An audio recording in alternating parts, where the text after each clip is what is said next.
Okay, belt's back on. Auger's turning. It's the other thing. These belts. Let me grab a light here.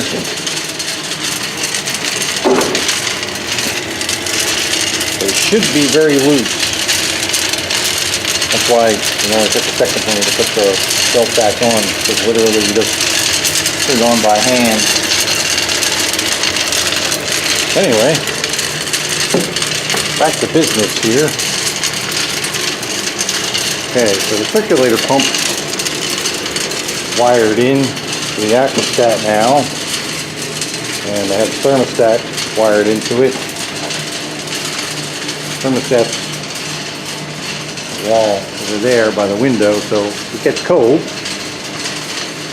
But looks like I'm having a problem with things overheating, probably because there's no bypass from the supply down to the return.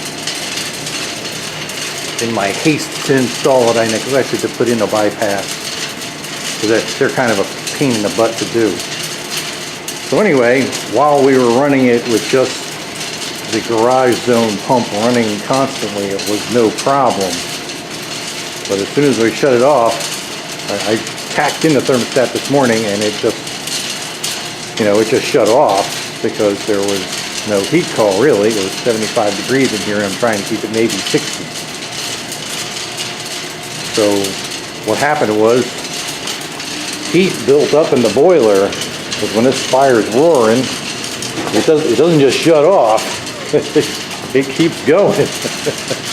So basically, when I looked at it after lunch, it was up to 220 and climbing. The over temp Axeman works. I'll show that right now.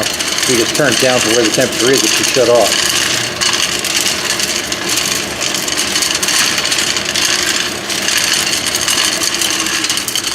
There you go. So the boiler's probably at about 150.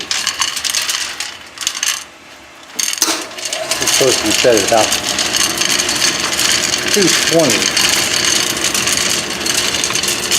So that works. So to solve this dilemma without running the garage pump, which is that one right there, 24/7, and making the garage 75 degrees, I wired up that pump there, which goes to the house loop, and I have that running. So basically, the hope is that that will help out the van word in the basement.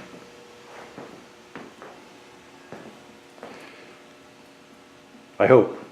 That way, if this thing's not sitting here just, making too much heat and having no place for it to go, it'll at least heat the house.